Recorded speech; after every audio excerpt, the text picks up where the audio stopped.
Or.pe.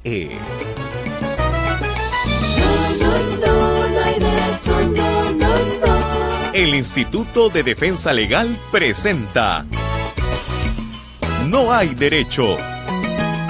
Un espacio de noticias, diálogo, debate y participación.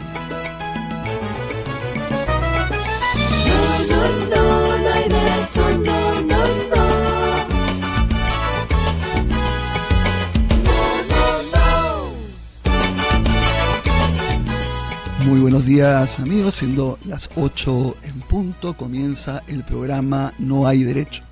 Soy Ernesto de la Jara Basombrío, que vengo los jueves a acompañar a Glaser Tuesta en la conducción, pero como él está de viaje estos días, yo estoy asumiendo su papel. Saludo a todos los que nos siguen por las diferentes vías que hay ahora, por Facebook, por la página web de Radio San Borja, la cadena de IDL Radio a nivel nacional, y también nos sigue mucha gente desde el extranjero a través de estos medios que les he dicho. Bueno, varios comentarios antes de iniciar nuestras entrevistas. El primero de ellos es uno que venimos insistiendo mucho, y no por obsesión, ¿no? Porque lo venimos tratando nosotros hace años, que venimos hablando de la importancia de este mecanismo, el Consejo Nacional de la Magistratura. Yo siempre decía, tiene tanta importancia casi como el presidente de la República, porque, reitero nuevamente, recuerdo que nombra y elige a todos los jueces y fiscales de todo el país, todos, de todas las instancias, igual con los fiscales, los puede destituir, los puede ratificar, nombra a las autoridades que tienen que ver con las elecciones, ¿no? Salvo el Jurado Nacional de Elecciones, nombra al jefe de la OMP, al presidente de la RENIEC, o sea que no es poca cosa, y estos miembros del Consejo Nacional de la Magistratura están 5 años, actúan de manera autónoma, es decir, unas que son elegidos no tienen que rendir cuentas. Bueno, ¿qué cosa ha pasado? Que de un momento a otro, en el discurso del 28 de julio, PPK sacó de la manga un proyecto de ley para modificar totalmente esto y hacer que a partir de un momento determinado estos miembros, que eran elegidos por un conjunto de instituciones mediante elecciones, que había que cambiar porque estaba mal, había que modificar sobre todo la forma de elección, vaya a ser electos estos miembros del Consejo Nacional de la Magistratura, fundamentalmente por el Congreso y por el gobierno, es decir, por el poder político. Regresar a lo que era en el Perú hace años y que dio muy buenos resultados, y la tendencia mundial es al revés, o sea, separar lo que es el nombramiento de jueces y fiscales de lo que es el funcionamiento de la política. Además, en un momento donde los jueces y fiscales van a tener que ver, ¿no es cierto?, los casos de corrupción que afecta a la mayoría de los partidos políticos. Pero en este comentario quiero leer una entrevista que me ha sorprendido de la ministra de Justicia, Marisol Pérez Tello, que, dicho sea de paso, se había comprometido a venir a este programa, pero le salió un viaje. Nosotros tenemos muy buen concepto de ella, como ahora se dice, ¿no? Primero uno pone todas las virtudes, no dudo de su capacidad profesional, no dudo que es una buena persona, pero, igual voy a ser yo, pero ella viene del campo, un campo muy democrático, es profesora de derechos humanos, ha seguido una serie de casos de medio ambiente fundamentales, pero en esto sí me sorprende su posición, porque lo primero que ella tendría que reconocer es que la han dejado totalmente en offside. O sea, ella venía dirigiendo una idea que era el Acuerdo Nacional por la Justicia, donde supuestamente estaba además el presidente del Consejo Nacional de la Magistratura, Guido Águila, y se iba a discutir este tema del Consejo Nacional de la Magistratura porque había sido planteado por todo el mundo. Y de pronto se deja de lado este espacio y se va por el lado del Ejecutivo, que nadie sabía que iba a sacar este proyecto, salvo que Keiko sí había anunciado que uno de los temas de agenda de la conversación había sido claramente el Consejo Nacional de la Magistratura. Pero miren la entrevista, a mí me preocupa, la ministra, van los decanos del Colegio de Abogados, van los miembros del CNM, van una serie de instancias que están en contra de este proyecto, y me preocupa su respuesta, ¿no? Entonces dice, usted participó en la elaboración del proyecto, y ella dice, todos los del gabinete participaron. O sea, a mí me cuesta creer que PPK haya llevado esto al gabinete y que todos los gabinetes hayan votado a favor de este proyecto. No sé, yo conozco a mucha gente del gabinete y me parece rarísimo que esté a favor de una politización del Consejo Nacional de la Magistratura. Después, ¿por qué no lo mencionan en el proyecto en el sentido que va a garantizar que no será una designación a dedo? Pero una de sus respuestas dice que quien no hay retroceso en este proyecto y quien tomará, hay que debatirlo, por supuesto. Bueno, por supuesto que hay que debatirlo, no podríamos no debatirlo, es un derecho debatirlo. Ella podría decir no es debatible, no lo puede decir, pero dice que la última palabra la tendrá el Congreso. Entonces lo está anunciando abiertamente, ellos no van a retroceder, lo van a poner a votación del Congreso. La mayoría abrumadora la tiene el fujimorismo, más los votos de ellos, más unos cuantos que yo estoy seguro también que en el Congreso van a votar en contra de este proyecto, y el proyecto está aprobado.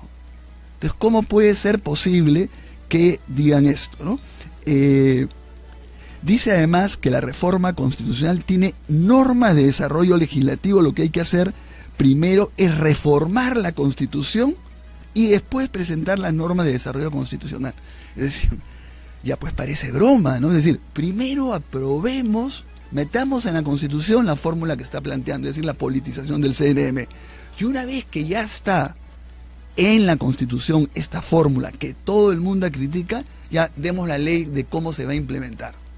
Yo creo pues que es realmente preocupante y me sorprende mucho que venga de ella. Ojalá que pueda venir en otra oportunidad cuando no esté de viaje a discutir con nosotros, que dicho sea de paso, ha tenido la oposición de todo el mundo, ¿no?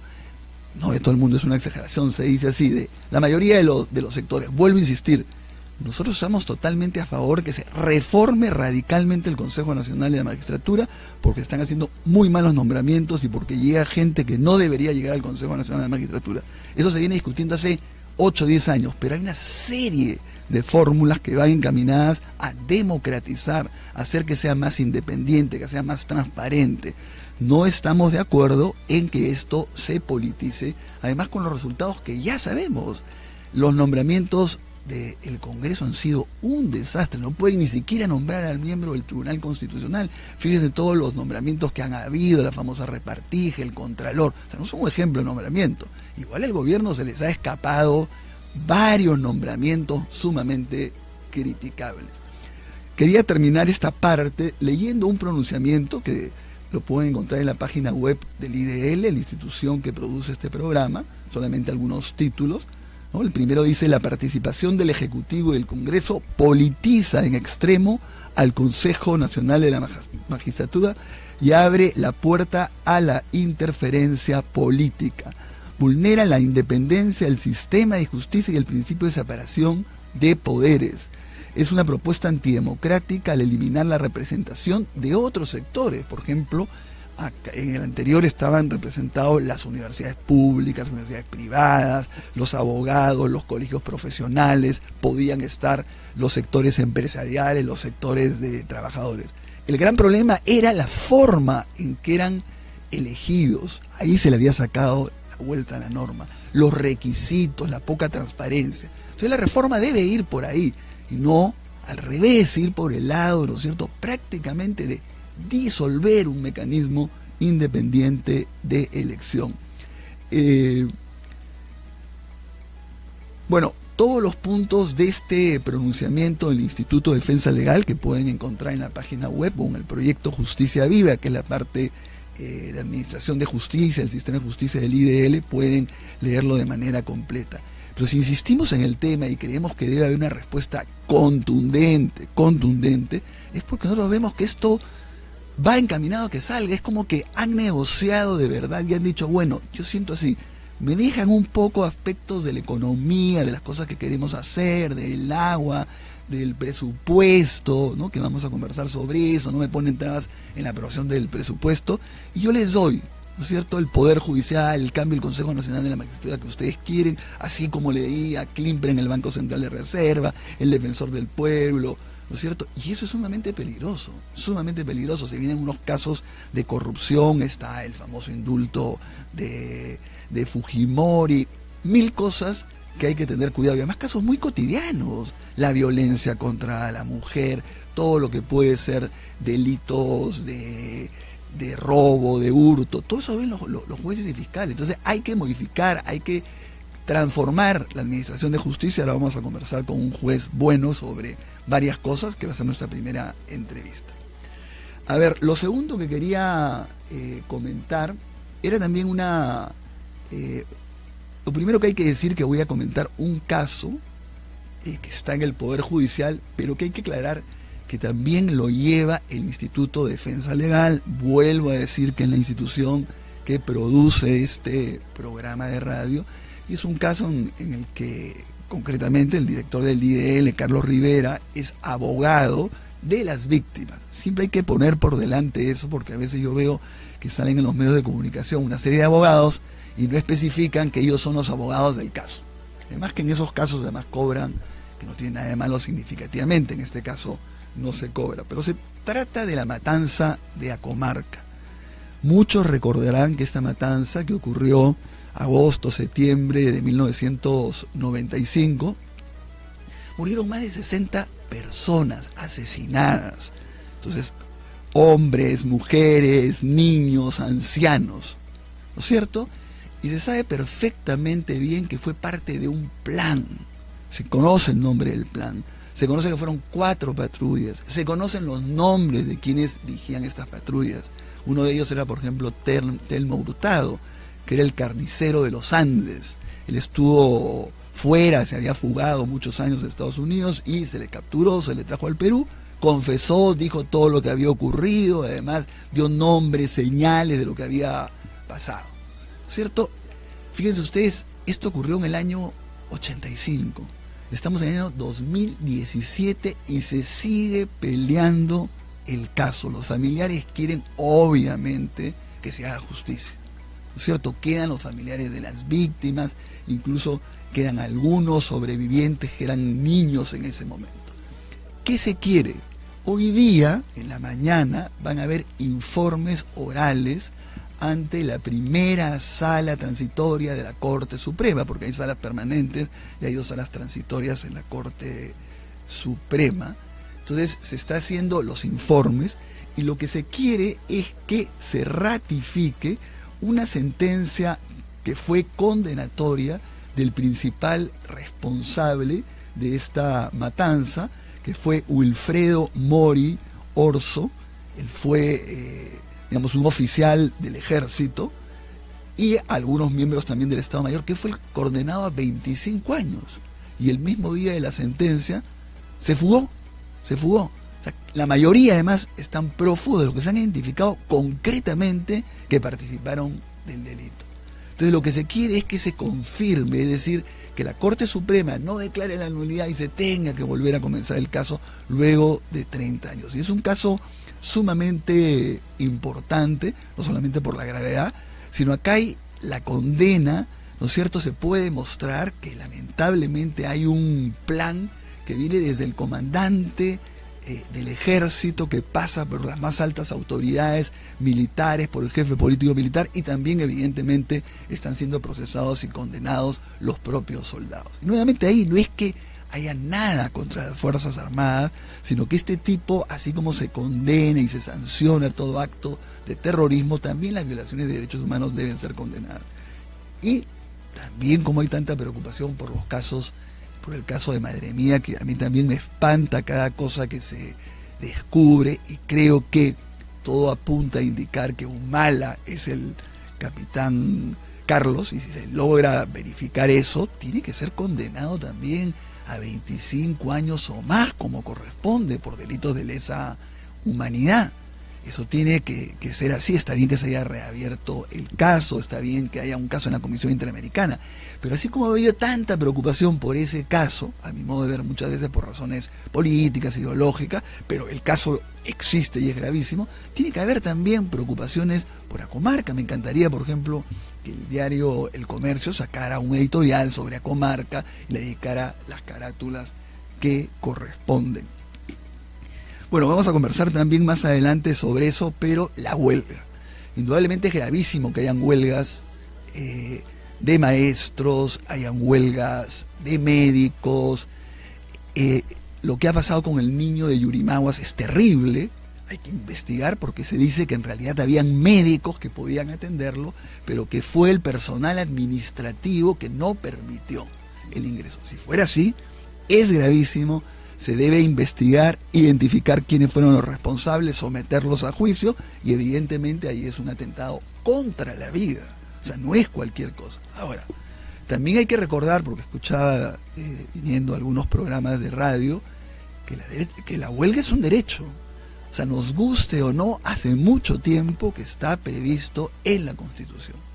Obviamente tiene límites. Pongamos, cuando se hace una huelga en un sector como el de salud, están obligados a tener piquetes de emergencia y piquetes en general que puedan atender los casos que son importantes, graves, que pueden deteriorar gravemente la salud.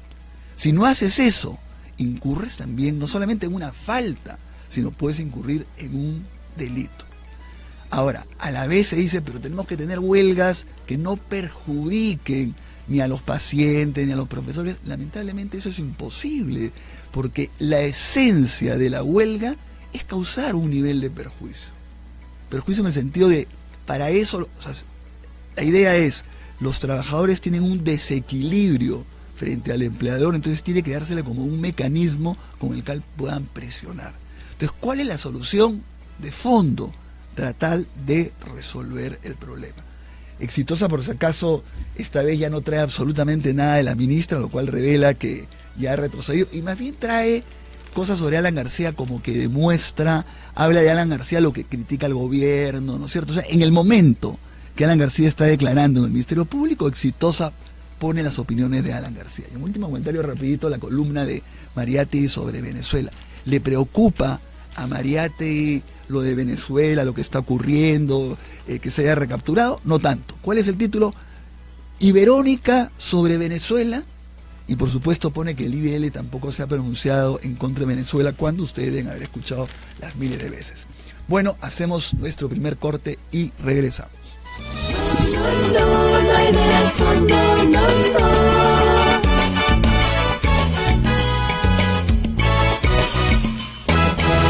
Que no te cuenten cuentos, el Diario 1 te cuenta la verdad. Compra el Diario 1, el diario oficial de la realidad peruana.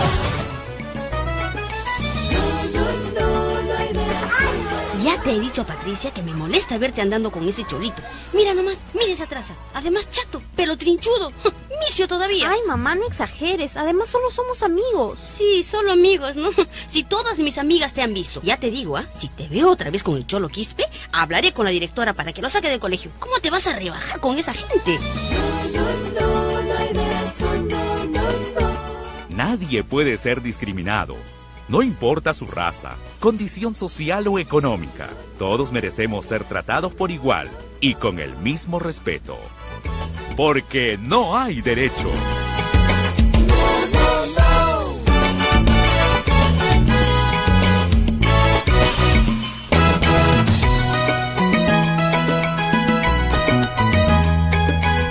Bueno, estamos ahora con un magistrado, con un juez superior, Ángel Rivera. Es un juez, así como decimos que hay malos jueces que hay que criticar, cambiar, modificar, hay muy buenos jueces. El doctor Rivera tiene una muy buena trayectoria dentro, como en aspectos institucionales, como en el ámbito que él se desarrolla, que es el ámbito comercial, que es uno de los ámbitos que mejor funcionan en el país.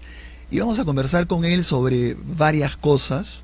Hay una elección para un órgano del Poder Judicial que vamos a ver, que creo que nadie conoce. Vamos a hablar sobre el Consejo Nacional de la Magistratura. Pero antes quiero preguntarle, doctor Rivera, primero, muy buenos días, muchas gracias por estar acá. Buenos días, no, gracias a ustedes más bien por el espacio que me conceden. A ver, yo siento que una de las cosas que no ayudan para oponerse al gobierno que apruebe este mecanismo, que a nosotros, de nuestro punto de vista, es politizar el nombramiento de jueces y fiscales, es que la gente dice, pero hay que cambiar pues a los jueces. ¿Por qué? Porque los jueces actúan mal, no responden a las expectativas de la ciudadanía. ¿Qué pasa? ¿Por qué es así? De acuerdo. Efectivamente, históricamente el Poder Judicial en el imaginario colectivo, en la percepción ciudadana, no goza precisamente del favor, no es bien querido por la colectividad. Y el problema es harto complejo, no podemos quedarnos solamente en la percepción, o sea, tiene que haber un enraizamiento, algo de racionalidad en la percepción ciudadana, y desde el Poder Judicial, los magistrados, somos conscientes de la situación y entendemos que, por un lado, tenemos que hacer un mea culpa, hay una suerte de propiciamiento por parte nuestra por decisiones erradas, decisiones a veces injustificables, decisiones también a veces incomprendidas, puede que mal comunicadas también, pero también hay una suerte de histórica crisis estructural que padece el Poder Judicial, que está más allá de la buena o mala voluntad de los magistrados, ¿no? Entonces, eso por un lado.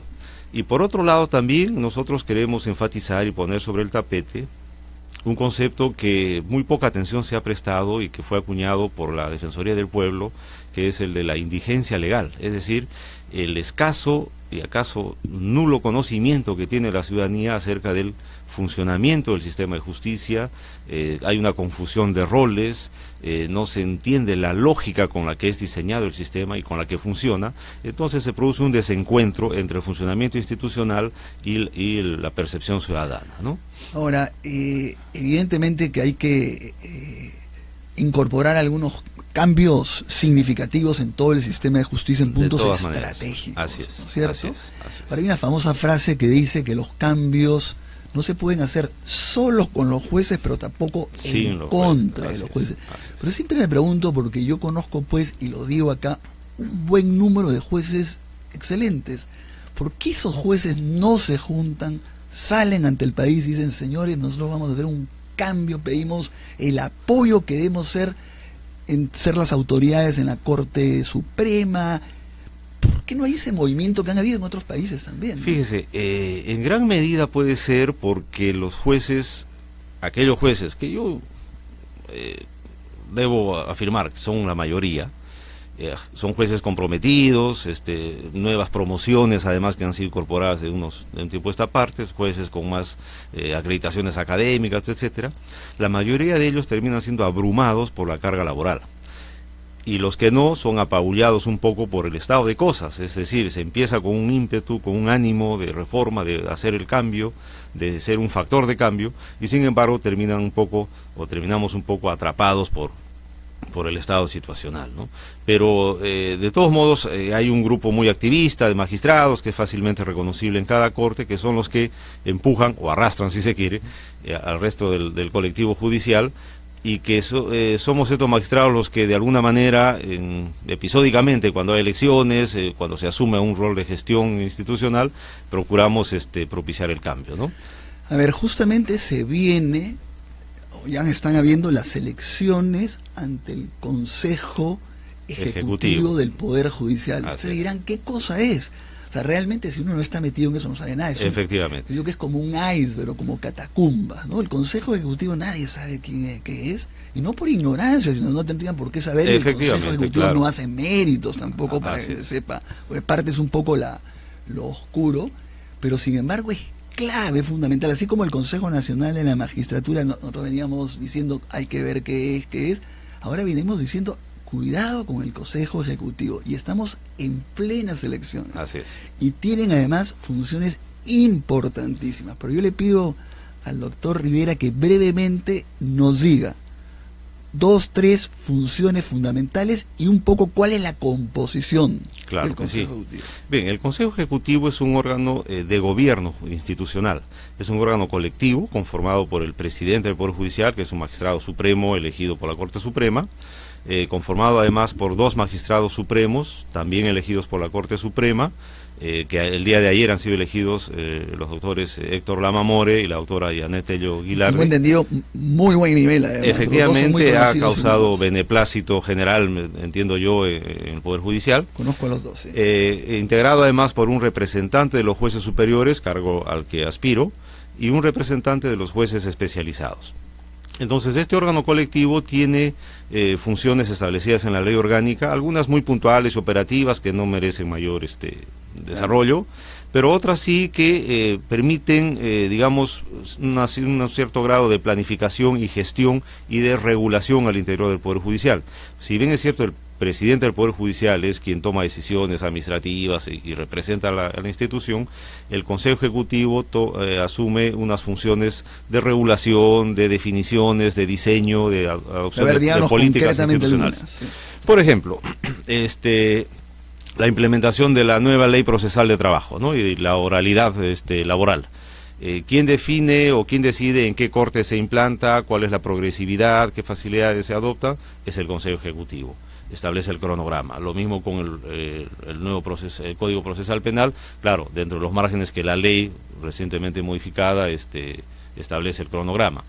¿Quién define, por ejemplo, políticas de personal que después la gerencia debe implementar? ¿Quién decide sobre temas eventualmente de organización y gestión de despacho? ¿Quién decide la creación o supresión de órganos jurisdiccionales? Una sala que se traslada, se implementa, se crea. Claro, por ejemplo, en la Corte Suprema hay la tendencia de crear permanentemente salas transitorias, ¿no? Efectivamente. Y en el ámbito penal ya tenemos dos, acá de crear una segunda sala transitoria. Efectivamente, sí. Entonces van a haber muchas salas transitorias que no pueden ser con magistrados titulares nombrados generalmente. ¿Quién dice cuántas salas debe haber en la Corte Suprema? ¿Cuántas salas debe haber en la Corte Superior de Lima, otra corte? ¿Cuántos jueces especializados? El Consejo Ejecutivo. Y el Consejo Ejecutivo tiene también competencias en materia disciplinaria, cuando se elevan apelaciones de medidas, por ejemplo, de suspensión por parte del órgano de control de la magistratura. Claro, por ejemplo, eso a mí me parece bien importante. Pongamos, yo recuerdo un caso que lamentablemente ponerlo, pero que hubo un problema de acoso sexual de un magistrado. Entonces él apeló, como es normal en la OCMA, pero era obvio que no debía seguir despachando, ¿no es cierto? Entonces el Consejo Ejecutivo tenía que decidir si lo separaba mientras que terminaba su proceso de investigación o si lo mantenía. No sé si se refiere usted al caso en que yo estoy pensando, sí. Pero bueno, hago referencia a un caso. Yo conocí con relativa cercanía porque yo entonces estuve en la oficina de control de la Corte de Lima y se trataba muy lamentablemente de quien entonces era presidente de nuestra Corte. Nada menos. ¿No? Entonces sí, efectivamente se generó allí una suerte de desencuentro entre el Consejo Ejecutivo y el órgano de control, ¿no? Hay algunos pormenores, algunas interioridades ahí, pero que revelaron una tensión muy fuerte. Imagínese, el Consejo Ejecutivo es el que debe decidir finalmente si esa persona sigue despachando como juez. Nombra el gerente también, ¿no? Así es, nombra el gerente y bueno, tiene a cargo la supervisión de los órganos de apoyo, ¿no? Elabora el primer proyecto de presupuesto, la plata. La gestión presupuestal, claro, lo que sucede sin embargo es que finalmente el Consejo Ejecutivo está conformado por magistrados, claro. Y los magistrados normalmente no tenemos capacidades y habilidades de gestión administrativa, de formación profesional si se quiere. Entonces los órganos de apoyo están muy empoderados, tienen mucha digamos influencia en la toma de decisiones porque el Consejo Ejecutivo, los magistrados se apoyan precisamente los órganos de gestión, pero debe un poco invertirse los roles, ¿no? Es decir, claro, yo no gestiono, pero yo superviso, yo tengo claras las metas, los objetivos, el planeamiento estratégico institucional, sobre el cual se ha trabajado hace un par de semanas. Tuve la ocasión de participar con otros señores presidentes de Corte. Entonces, es el Consejo Ejecutivo, digamos, el que tiene o debe tener una visión de largo plazo y claro. Los órganos de apoyo. Ahora, fíjense ustedes que es un mecanismo muy interesante porque teniendo esas atribuciones, o sea, no resuelve los casos, pero tiene que ver con todo lo que es gobierno, gestión del Poder Judicial, que es tan importante en cualquier institución, ¿no? Y por tanto tiene mucho que ver en cualquier proceso de cambio que se quiera implementar, claro, ¿no? Y por supuesto desde el interior mismo, que son cosas a las que yo apuesto como plataforma de trabajo, como ejes de trabajo. Claro, además es un mecanismo, fíjense ustedes, muy democrático. Yo creo que es el único donde por un lado está la Corte Suprema representada, eligen los vocales superiores a nivel nacional, a nivel nacional, eligen los jueces especializados también a nivel nacional. Es decir, están contemplados 3 instancias del Poder Judicial y el representante es por elección. Ahora, yo voy a decir una cosa que usted no la puede decir, pero Yo creo que acá también el problema ha sido que muchas veces se le ha sacado la vuelta. ¿Por qué? Porque se las han ingeniado un poco para que llegue gente que no debería llegar. Gente que es un poco argollas, que hace ¿no es cierto?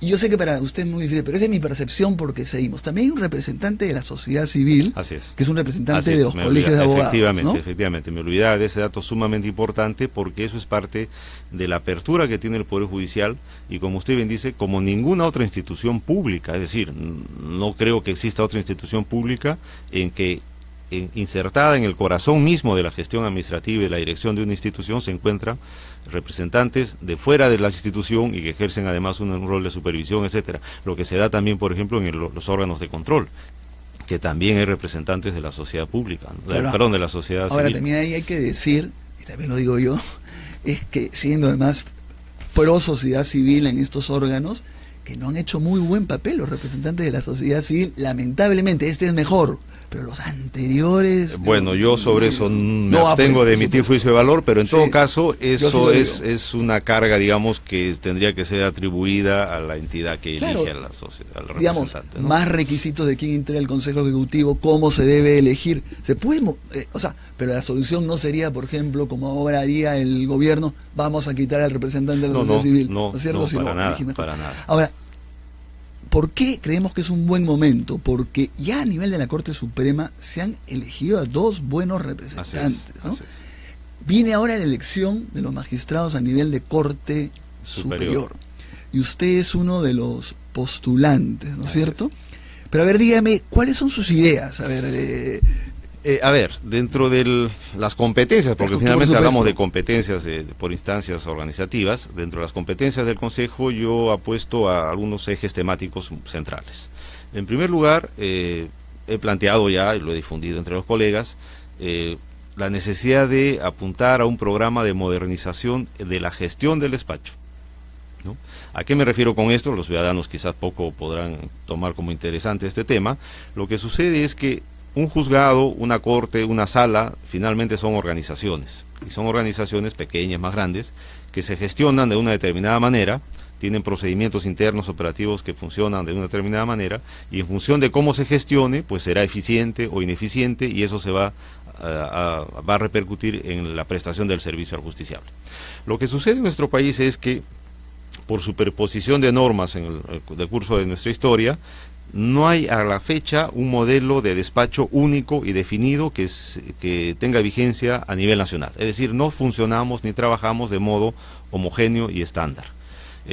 La Ley Orgánica del Poder Judicial, el Código Procesal Civil, los rezagos de la reforma con el modelo corporativo, un nuevo modelo aprobado hace 2 años, 1 año por el Consejo Ejecutivo, al que le llamamos nosotros modelo canadiense, que es un modelo semicorporativo, el modelo que impone la Ley Procesal de Trabajo con el esquema de oralización, etcétera, ha determinado que los juzgados, por ejemplo, nos organicemos y funcionemos teniendo el mismo personal y el mismo concepto, sin embargo funcionemos de modo diferente. Mire, claro, a veces no se entiende por qué insisten tanto los jueces en esta parte de gestión.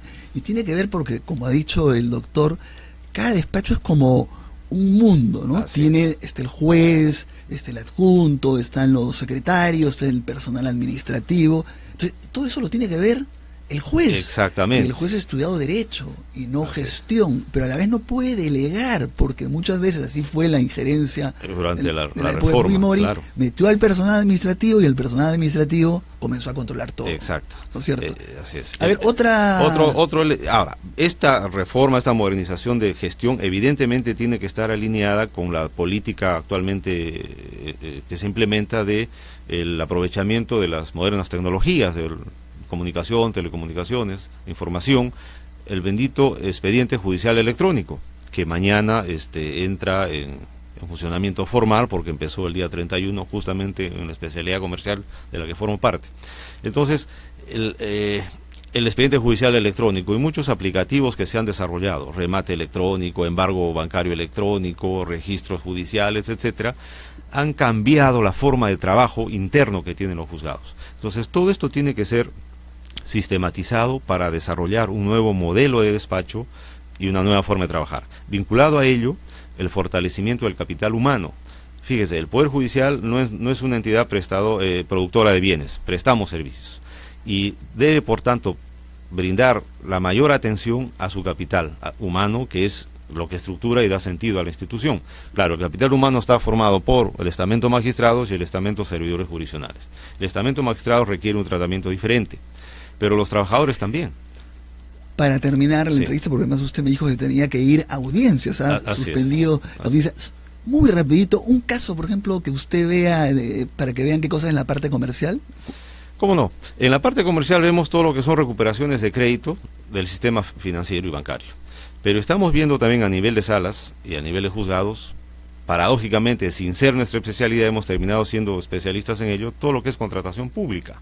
Imagínense. Porque todo lo que es arbitraje con el Estado es susceptible de revisión en sede judicial, en la especialidad comercial, y la ejecución de laudos contra el Estado es ejecutada por los juzgados comerciales. Entonces eso ha significado una suerte de reconversión nuestra, porque habiendo especializado en materia comercial, mercantil, garantías, títulos, valores, ahora tenemos que resolver sobre contratación pública. ¿A favor o en contra de la propuesta de el gobierno sobre que sea el gobierno y el Congreso que nombre? En contra. Y además sumamente preocupados estamos los magistrados, preocupados por la forma y el fondo de la propuesta.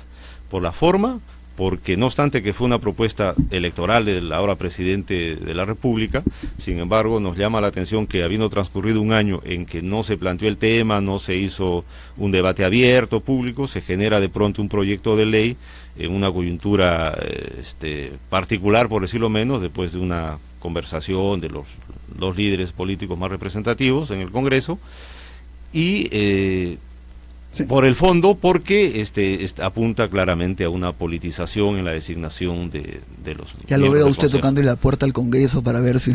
escuchaba yo ayer al congresista Belaúnde, leía, me acordaba del libro del doctor García Rada, en que contaba justamente los pormenores de cómo tenía que hacer cola en los pasillos del Congreso para la ratificación, los señores magistrados. Vote por mí, vote por mí. Exactamente, ¿no? Bueno, muchísimas gracias, doctor Rivera. Vamos a ver cómo se conforma este Consejo Ejecutivo, que es tan importante y que está un poco en las catacumbas, pero ojalá que usted entre y fomente los mecanismos de transparencia. Muchas gracias, estoy muy agradecido, y un saludo a su teleaudiencia. Excelente.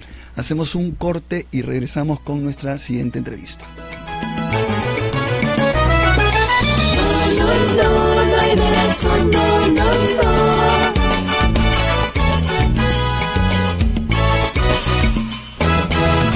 Que no te cuenten cuentos, el Diario 1 te cuenta la verdad. Compra el Diario 1, el diario oficial de la realidad peruana. ¡Qué bueno! ¡Por fin atraparon a ese ratero! Ese es conocido, siempre roba en el barrio. Vamos, maestro, por favor. De aquí ya no sales vivo. No, vecino. Llamamos mejor a la policía, ¿sí? No, vecinos. Aquí hacemos la justicia con la mano. Así es. La delincuencia debe ser sancionada con la fuerza de la ley y no con la fuerza de las manos. La seguridad que todos merecemos no debe obtenerse violando los derechos fundamentales ni las leyes. Con las manos no se hace justicia.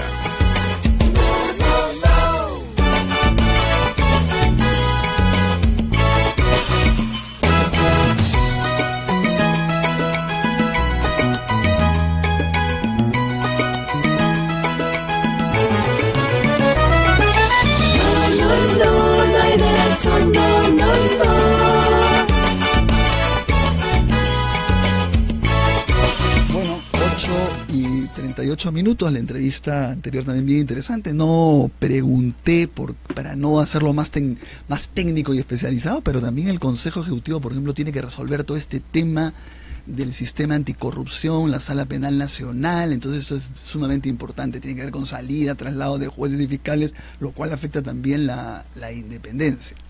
Bueno, estamos ahora también con una entrevista sumamente interesante, porque estamos con el congresista Vicente Ceballos, de Peruanos por el Cambio, y además ahora él es nada menos que vocero de la bancada de dicha organización. y vamos a conversar con él sobre diferentes temas. A veces nos habíamos encontrado y habíamos recordado que algunos cursos habíamos participado hace muchísimos años en Tacna, ¿no? Estábamos recordando. Bueno, congresista Ceballos, usted ahora es el vocero y se viene diciendo, ¿no?, que falta operadores políticos, ¿no es cierto? Este es el tema que antes se decían falta técnicos, ¿no? Ahora se dice falta operadores políticos, pero en el buen sentido, no se dice operadores políticos el que manipula todo, sino el que se puede plantear temas, comunicarse, moverse por las diferentes bancadas. ¿Usted se considera un buen operador político? ¿Tiene esta parte política que se requiere? Sabe usted que nadie es buen juez de sí mismo. Claro. Obviamente, ¿no? Pero lo han elegido por tener esas características. No, yo creo que no solamente ello, ¿no?, sino primero un poco la experiencia. Soy congresista reelecto. Claro. Obviamente tengo una muy buena relación con distintos actores de otras bancadas políticas.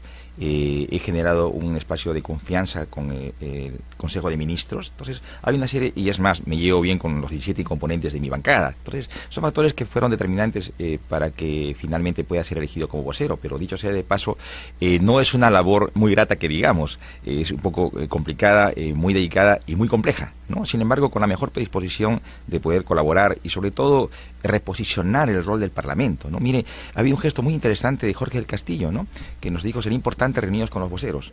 Ideal, no ha habido esto antes, una articulación más allá de la convocatoria que nos puede hacer auspiciosamente el presidente del Congreso, ¿no? Lo segundo, ayer el presidente del Congreso nos ha visitado como bancada, es decir, está teniendo un trabajo proactivo, pero sobre todo concertador. A ver, pero antes de pasar a ese tema que sí, le voy a preguntar, usted mencionó que una de las razones por las cuales cree que se le ha nombrado, que yo también creo que es porque se está buscando una mayor presencia política, yo sí lo creo por ahí, pero la pregunta es esto, además me llevo muy bien con todos los congresistas de la bancada. ¿Por qué le preocupa? Porque como es normal, siempre hay una cierta tensión de los congresistas que son del interior del país. Usted viene de Moquegua, de ¿no? Moquegua, efectivamente. De Moquegua, ¿no? Siempre hay una tensión y yo creo que es lógica, ¿no? O sea, yo siempre digo, si soy del interior del país, tendría una cierta también preocupación porque los limeños copen todo. Hay un poco esa tensión, se tiene que fortalecer la... Trate de no contestarme con una formalidad, pero ¿cómo va eso? Sí, no, obviamente con mucha sinceridad. Primero es un proceso de construcción. Claro. Yo conocí a mis colegas quizás la primera semana de julio del año pasado. O sea, antes no. Imagínese. Había interiorizado mucho con Carlos Bruce, pero era parte de otra bancada. Con los demás, a un nivel de conocimiento, pero en la profundidad de una interrelación más activa, más dinámica, no. Entonces, primero el conocimiento personal. Lo segundo, en el desarrollo del trabajo, había que interiorizar y ver en la personalidad de cada actor cuáles eran sus iniciativas, sus criterios, su perfil político, su perspectiva política. Entonces, este es un proceso delicado que lo ha tenido que asumir en una primera etapa Carlos Bruce, ¿no? Ahora, obviamente, en el proceso mismo ha habido algunas voces discordantes, ha habido algunas tendencias, si cabe el término, que ocurren en las grandes familias, ¿no? Y por qué no en Peruanos por el Cambio. Sin embargo, a estas alturas y transcurrido un año, creo que podemos hablar que se ha dado pasos importantes en la consolidación de un bloque político. Bueno, ojalá, es muy importante que se mantenga, no por leyes contra los tránsfugas, sino por una decisión y una concordancia en el trabajo conjunto. Ahora, a mí, yo creí que usted iba, así como el fujimorismo ha cambiado un poco de estrategia, pero claro, en el caso de Bruce y el mismo Cheput, ellos decidieron, de repente en conjunto, estar muy, muy cercanos a la mayoría fujimorista. Fueron de alguna manera muy, la palabra no es dialogante, o sea, digamos, como recibir un poco los golpes, pero decir que esto va a mejorar. Incluso han votado por Galarreta, o sea, digamos, podrían haberse abstenido y votaron por Galarreta. Pero me ha sorprendido verlo a usted también. Obviamente, yo digo, tiene que haber un diálogo, tiene que haber acuerdos, ojalá el país lo requiere. Pero usted ha sido de los más efusivos, y lo acaba de mencionar, del encuentro entre Galarreta, ¿no es cierto?, y Zabala. ¿Por qué tantas expectativas? A ver. Porque somos parte de una entidad privilegiada, si cabe el término, cuál es el Parlamento, en la responsabilidad de sostener la gobernabilidad del país. Y he percibido bastante posición casi contrapuesta a lo que es el Poder Ejecutivo y escasos espacios de entendimiento. Y yo representé a mi bancada en el tema, por ejemplo, de la labor de control constitucional a los decretos legislativos. Y no exagero en el término, hubo exquisitez técnica al momento de calificar y descalificar los decretos legislativos, por una mera palabra, por una coma, o sea, fue un exceso, se notaba. Lo segundo, miren, que no me digan nosotros, oye, nosotros cumplimos un rol de control político. Sí, pero usted revise. Creo que este ha sido el año en que más veces ha concurrido los ministros al Parlamento. Era un exceso, ¿no? Y es más, por un eje temático, era convocado a 2 o 3 comisiones, indistintamente. Entonces, creo que esto pone en evidencia. Es más, revisemos, si bien ha sido el año quizás más prolijo en cantidad de proyectos de ley aprobados por el Pleno, pero veamos la calidad. Más han sido proyectos de ley vinculados a temas de declaración de interés. Entonces, un poco que el Parlamento ha distraído en exceso su rol de control, sobreponiéndolo a lo que es su función normativa. Entonces obstruccionista. Claro, entonces yo no puedo negar una realidad, o sea, yo lo he vivido. Es más, en la Comisión, por ejemplo, de Educación, de la cual soy parte, ¿no? En muchas oportunidades no primaba el argumento, primaba el voto. No había ni siquiera opción a votar, o en todo caso la argumentación quedaba como una cuestión de segundo orden, cuando sabemos que temas de importancia para el país tiene que primar la deliberación, el debate, el criterio contrapuesto, el criterio técnico, la opinión especializada. Esas cuestiones, en algunos casos, no en todos, no estoy generalizando, no eran cuestiones de fondo.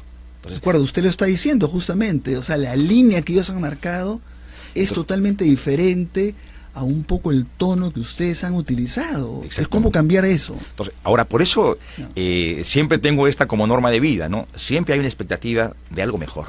Y creo que el Parlamento está en la perfecta posibilidad de acudir a un reposicionamiento de su rol y haciendo un trabajo mucho más sólido, más coherente, pero más pegado a sus propias funciones. En este caso, yo he saludado el gesto de visitar, o la reunirse, mejor dicho, el Premier con Luis Galarreta. O sea, creo que ha sido una reunión... Claro, pero mire, ya, no quiero meter cizaña porque, como digo, el deseo, creo, de todo el país es que haya un entendimiento, evidentemente no un cogobierno que no sea sacrificando cosas que no se deben sacrificar, pero negociación, acuerdo, Keiko, PPK, les nombran a Galarreta, que era el más confrontacional. Claro, él ha dicho que un rol es el de vocero, otro, pero evidentemente era el más confrontacional. Actualmente, o sea, después que usted está celebrando eso y que ojalá tuviera frutos, están obligando a Zavala a ir a la comisión de Lavallato a informar por qué sacaron a los procuradores, cuando es evidente que quien debería ir, ¿no es cierto?, es la ministra de Justicia. Están hablando de la renuncia de la ministra Martán por una cosa que no tiene sentido. Están hablando ahora, es cierto, que no son los fujimoristas, sino es otros congresistas, pero ya se ha visto varias veces que el 003, el famoso decreto de urgencia, no debe existir. Vamos, están por esa línea. Entonces, ¿qué le parece? No, obviamente. Mire, pero esto no nos puede privar de pensar en una legítima expectativa que la cuestión pueda corregirse, en principio. Y yo comparto, y es más, con suma preocupación, lo que ha acontecido especialmente el día de ayer, ¿no?, donde en un gesto escasamente renunciado a un mínimo de cordura diplomática, política, se devuelve de oficio. Claro. O sea, ¿dónde está quizás el gesto, ¿no?, de un diálogo mucho más fluido y alturado? No sé, creo que está quedando como una cuestión de segundo orden, pero yo no renuncio a la expectativa de que la cosa puede corregirse. Mire, más allá de nombres o de personas, creo que lo que cuentan son las voluntades, y yo espero que a partir de que el Parlamento ingrese a sus actividades propias, a partir de la quincena de agosto, las cosas puedan corregirse. Claro. Y no solamente mirando en una expectativa de reposicionamiento de la bancada o del parlamentario, sino estoy hablando de la institución parlamentaria. Por supuesto. Ahora, usted ha hablado, lo primero que habló, y me parece muy importante, es que se viene la aprobación del presupuesto, ¿no es cierto?, que es clave, porque tiene la capacidad de gasto, la tiene el gobierno, pero es el Congreso que le tiene que aprobar el presupuesto. ¿Está preocupado usted y en general el gobierno con cómo va a actuar, ¿no es cierto?, porque ahí también pueden presionar mucho, porque si les demoran el presupuesto, está preocupado en que la mayoría abrumadora del fujimorismo del Congreso le cree problemas en relación al presupuesto? Mire, el año pasado fue una ingrata experiencia, en principio, porque el Poder Ejecutivo recoge un proyecto, una propuesta de presupuesto elaborada por un gobierno saliente, y escasamente en 30 días tiene que corregirla, hacerle los añadidos de perfil político de gestión y presentarlo y sustentarlo antes de agosto. O sea, el plazo fue demasiado corto. Lo segundo, nos encontramos con una mayoría aplastante, y obviamente en una posición, aquí mando yo, ¿ya? Y lo tercero, con algunos actores que se empoderaron. o sea, ni hablar, o sea, somos mayoría y aquí, con el perdón de la expresión, acá mandamos nosotros. Entonces, en el contexto político, o sea, fue bastante complicado, ¿de acuerdo? Y se sacó contra viento y marea un presupuesto, obviamente no era lo que se quería, pero por lo menos se avanzó en aspectos bastante importantes, ¿no? Hoy el escenario creo que lo veo un poco más flexible, pero no deja de despertar los focos de atención, definitivamente, ¿no? La presidencia la tiene la congresista Beteta, que tiene una posición política bastante contrastada con el Poder Ejecutivo, ¿de acuerdo? Va a estar a su lado, de nuestra parte, una parlamentaria economista y exministra de Estado como es Mercedes Arauz, para ser la contraparte en lo que respecta a la especialidad y el conocimiento de lo que es el presupuesto, pero obviamente al final quien va a determinar la aprobación es el Parlamento. Y el Parlamento, que tiene una mayoría parlamentaria fujimorista tanto en la Comisión como en el Pleno del Congreso. Entonces, creo que van a ser 3 meses bastante críticos en el rol que tiene que jugar nuestra bancada para reordenar lo que es la propuesta alcanzada por el Poder Ejecutivo. Claro, es obvio, o sea, yo veo que por ahí va la preocupación de ustedes y creo que tienen toda la razón. Ahora, me imagino, a mí me parece peligroso jugar las cartas por el lado a cómo se va a comportar el fujimorismo. ¿Le va a facilitar o no les va a facilitar y se van a oponer? Por ejemplo, yo digo, ¿por qué no comenzar a agarrar y decirle al país, miren, nosotros estamos planteando este presupuesto con estas ventajas, así vamos a distribuir los recursos, todo? Si se oponen, usted puede decir, miren, acá en esta partida nos están oponiendo por esto. Es decir, ir con una mayor fortaleza, porque ojo, a ellos también no les conviene seguir con ese rol, no les va bien en las encuestas tampoco, ¿no es cierto? La gente está un poco harta de esta labor de oponerse, y tienen este tema de los Fujimori, ¿no? A Keiko no le conviene que el interlocutor del Fujimorismo sea Kenji y Alberto, sino está tratando de jalar también agua. Entonces, ¿no le parece que deberían ir más fuertes a la negociación del presupuesto que solamente diciendo, ojalá que nos aprueben, vamos a ver? ¿Cómo la ve? No, obviamente. ¿Pero por qué no tiene una estrategia más hacia afuera, hacia el país? No, que la estrategia la hay, pero la estrategia usted se lo sabe perfectamente, que tiene que manejarse en el foro político al interno. Sin embargo, yo le tomo la palabra, y eso lo hemos también sugerido nosotros en las reuniones periódicas que tenemos con el Premier, ¿no? De muchas de las iniciativas que tenemos que se tiene como gestión o que son alcanzadas al Parlamento, tienen que sensibilizarse, que abrirse a la opinión pública, que el verdadero veedor del trabajo que realiza el Ejecutivo o de la relación que intenta construir con el Parlamento sea la opinión pública. Muchos temas, el caso del presupuesto, ¿no? Se discute, va y lo sustenta en el Pleno del Congreso, lo transmite el canal del Congreso, algunos medios le dan alguna atención, pero ahí quedó. El país no está interiorizado, cuando sabemos perfectamente que el presupuesto es un auténtico instrumento de gestión política del próximo año. O sea, allí está cuánto me van a dar de aguinaldo, si va a haber incremento o no va a haber incremento, qué proyectos se van a priorizar, allí está todo. ¿Cómo se distribuyen los gastos de la casa? Exactamente. Entonces creo que cuando el ciudadano común y corriente tenga un concepto claro de el valor sustantivo de la ley de presupuesto, va a ser la mejor oportunidad para que tenga el Poder Ejecutivo para reposicionarse su rol de gobierno. Claro. Por ejemplo, usted hablaba de los decretos legislativos, pero nadie sabe a cuáles se han opuesto, por qué se han opuesto, cuando podría agarrar y decir, miren, nosotros hemos propuesto esto para temas de seguridad, miren lo que se han opuesto. Esto es para el tema de anticorrupción, miren lo que ha pasado. Pero a ver, congresista Ceballos, un tema que realmente es incomprensible y creo que ha agarrado, ha sorprendido también a muchos de ustedes, de Peruanos por el Cambio, lo del Consejo Nacional de la Magistratura. Es decir, se había formado el Acuerdo Nacional por la Justicia que lo había impulsado Marisol Pérez Tello. La Comisión de Probidad. En el plan de gobierno de PPK iba la reforma del Consejo Nacional de la Magistratura, pero por otro lado. Y de repente, de 5 propuestas, de 5 proyectos de ley, sacan de la manga, diciendo además que es en acuerdo con el fujimorismo, un proyecto sobre el Consejo Nacional de la Magistratura que es evidente que hay una absoluta politización, ¿no es cierto?, del nombramiento de jueces y fiscales. ¿Cuál es la explicación? Yo no voy a añadir una gota más para que el vaso rebase, solamente una cuestión real, ¿no? Se instituyó una comisión presidencial de integridad que la encabezó el anterior defensor del pueblo, Eduardo Vega. Sí, y justamente estaba revisando una de las propuestas, estaba vinculada al CNM y proponía lo que es una elección democrática a través de un concurso público de lo que son los integrantes de un recompuesto Consejo Nacional de la Magistratura, ¿no?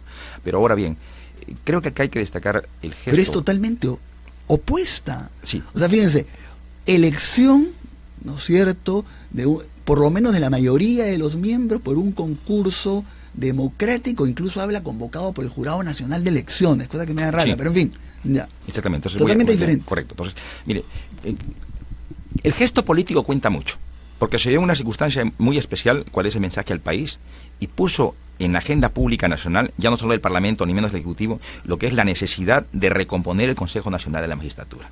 ¿Correcto?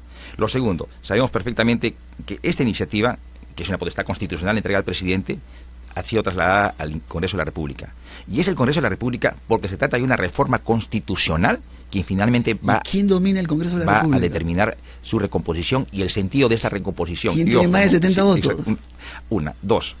No, pero obviamente hablamos de una reforma que requiere de 87 votos. O sea, tiene que haber una concertación de criterios entre las fuerzas políticas. Ustedes. Exactamente. Pero vamos acá. Pero también hay una propuesta alcanzada por el congresista Girer Violeta, oportunamente, dentro de las 5 que ya esperaban, ¿no?, que estaban en la sala de espera pero en la acá Comisión de la ministra de Constitución. Justicia dice que este proyecto que han presentado ustedes ha sido aprobado en el Consejo de Ministros. Sí, hoy. Es más, que está normado así. O sea, tiene que ser aprobado y discutido en el Consejo de Ministros, si no, no pasa, ¿correcto? Ya, una vez que ingresado al Congreso, usted lo sabe perfectamente, tienen que acumularse los demás proyectos. Y justamente el producto de consistenciar todas las iniciativas legales que se den, tanto en la Comisión de Justicia como en la Comisión de Constitución, se elaborará un predictamen que tiene que ser sometido a criterio de los integrantes de las comisiones, oportunamente del Pleno. Pero a ver, ¿usted concretamente está de acuerdo con que el mecanismo que va a elegir a los jueces y fiscales esté constituido por una persona nombrada por el Congreso y por otra representada por nombrada por el gobierno? Mire, esto despierta ciertas suspicacias por lo que ocurrió antiguamente en el país con el llamado Consejo Nacional de Justicia. Usted recordará que es el antecedente, ¿no?, que generó una politización de la justicia en el Perú, cuando obviamente su creación, que creo que fue producto del Velascato, tenía otra connotación, ¿no es cierto? Entonces, un poquito la despolitización, pero al contrario, ¿no?, se politizó en exceso, en demasía. Claro, pero ustedes se meten ahora en una alianza con quienes al revés controlaron totalmente el Poder Judicial. Mire, por eso yo retomo el concepto y le doy una opinión personal. Es innegable que tiene debilidades el Consejo Nacional de Magistratura actual, por ejemplo, en el tema de la elección de los jueces. O sea, la propuesta es que haya una elección democrática, es decir, que todos los jueces participen. Creo que es innegable, ¿no es cierto? Pero hablemos de su propuesta, porque nos faltan unos minutos. Ah, correcto. Sí. ¿Cuál es la ventaja de la propuesta de ustedes? Mire, en principio no desmerezcamos una premisa mayor, que es, se pone en debate público nacional la necesidad. Y esperemos que esto tenga resonancia en el legislativo para poder deliberar y aprobar oportunamente. No significa que ¿tiene esperanzas de que se cambie usted? Que se cambie definitivamente, ¿correcto? Lo segundo, no necesariamente significa que esto va a pasar, con el perdón del expresión, por un tubo el proyecto del Ejecutivo o ya puede darse tal cual. No, tiene que estar sujeta sugerente a contrastes de deliberaciones y producto de ese debate se hará la mejor norma para el país. Recuerde que la mayoría la tiene el fujimorismo y con los votos de ustedes y con los votos de los aliados del fujimorismo ya sale por consenso y crearán ustedes como el Congreso que aprobará una intervención. Pero bueno, confiamos en usted. Usted ha dicho que cree que va a cambiar y ojalá que juegue usted. No, tengo usted la certeza que va a ser así. Por más iniciativa del Ejecutivo que sea, el Parlamento no puede renunciar a sus potestades constitucionales. Y lo segundo, aquí también una duda legítima que tiene usted, oiga, pero son mayoría. Sí, pero en contraparte, esa mayoría es insuficiente para una reforma constitucional. No tiene los 87 votos, ahora tiene 71. O sea, usted está con nosotros, está, digamos, rezando también porque la mayoría no pueda cambiar la Constitución. Ha habido casos en que realmente miraban el quórum y no proponían una propuesta. Y este caso de reforma constitucional implica obviamente un doble pensar, y más aún, ¿no?, que hay una corriente bastante interesante de agremados del Ministerio Público, del Poder Judicial, que ya están elevando su voz contrapuesta a esta iniciativa. Obviamente lo que no va a impedir que esto avance, al contrario, lo que tiene que provocar es que haya una mayor deliberación pública. ¿No cree que puede ser así? Ya, ¿ustedes dejan la economía, nosotros le dejamos al Poder Judicial? No, creo que definitivamente no. ¿O con miedo a lo que se vaya a juzgar en el Poder Judicial por los casos de corrupción? No, este tema tiene que manejarse en puridad. Es más, yo lo propondría hasta como una cuestión de Estado. O sea, y es más, este es un paso más que importante porque implica acudir de una vez por todas a lo que significa una reforma del Estado. Perfecto. Bueno, hemos conversado con el congresista Ceballos, portavoz de Peruanos por el Cambio, y vamos a ver, él dice que puede cambiar esta propuesta del Consejo Nacional de la Magistratura que nos preocupa tanto. Hacemos un corte, le damos muchas gracias y venimos con la siguiente entrevista.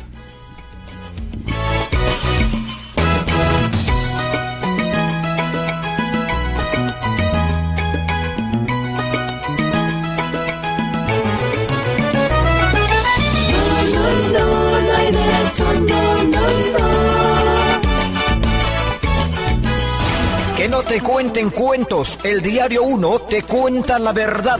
Compra el Diario 1. 1, el diario oficial de la realidad peruana. Este programa es presentado por Mediacor.pe.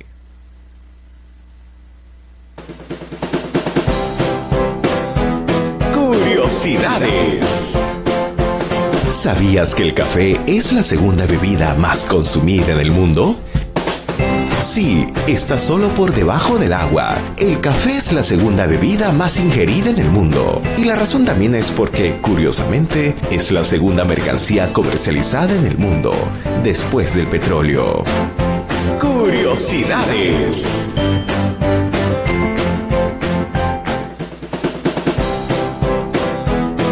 Curiosidades.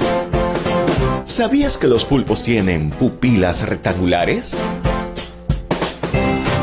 Los pulpos poseen pupilas rectangulares, convirtiéndolas en criaturas aún más misteriosas e intimidantes. Además, no pueden girar sus ojos como los demás, ya que permanecen en una posición fija. La razón por la que estos animales tienen pupilas rectangulares es para ayudarles a evadir a sus depredadores. Curiosidades.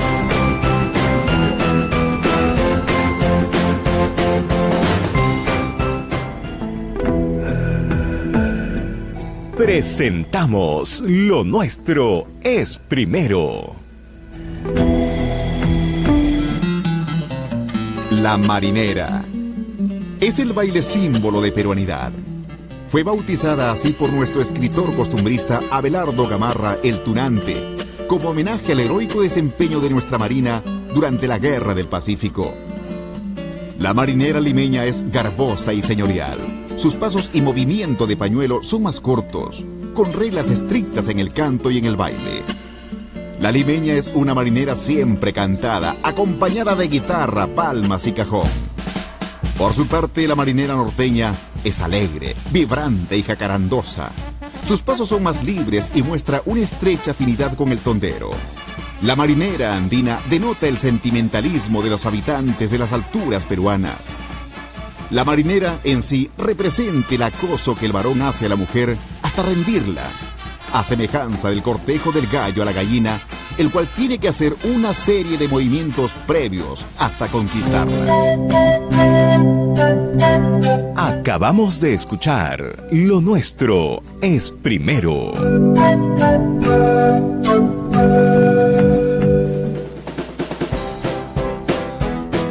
Curiosidades. ¿Sabías que el corazón de una mujer late más rápido que el de un hombre? Así es, los corazones de las mujeres laten más rápido que los de los hombres, debido a que el órgano femenino es más pequeño y por tanto tiene que compensar su tamaño. En promedio, el peso del corazón de un hombre es de 275 gramos y 250 gramos en la mujer. La frecuencia cardíaca promedio de una mujer adulta es de alrededor de 78 latidos por minuto, 8 latidos más rápido que la frecuencia cardíaca promedio de un hombre adulto. Curiosidades.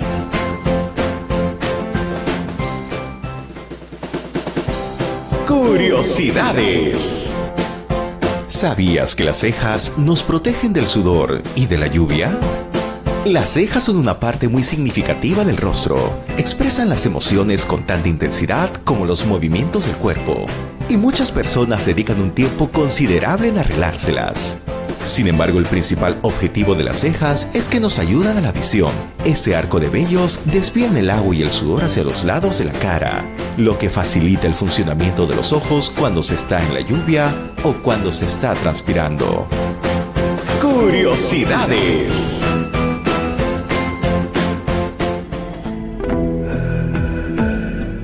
Presentamos Lo Nuestro es Primero. Las líneas de Nazca se encuentran en el departamento de Ica, entre los kilómetros 418 a 465 de la Panamericana Sur. Están grabadas en el suelo amarillo claro del desierto. Su presencia y sus autores son un gran misterio. Al observarlas desde el aire causan asombro. Se habrían hecho entre los años 300 a 500 a.C. fueron descubiertas en el año 1926. Estos gigantescos dibujos donde se ve al mono, colibrí, araña y otros que recorren las pampas de Nazca no tienen todavía una explicación clara y coherente. Algunos aseguran que en el pasado eran senderos rituales o una suerte de guía para naves espaciales. Esto motivado por una figura de un extraterrestre. La alemana María Reiche creía que representaban un gran calendario astronómico. Ella dedicó gran parte de su vida a la preservación de estos diseños y gracias a ella pueden ser admirados y contemplados por muchos turistas nacionales y extranjeros. Acabamos de escuchar Lo Nuestro es Primero.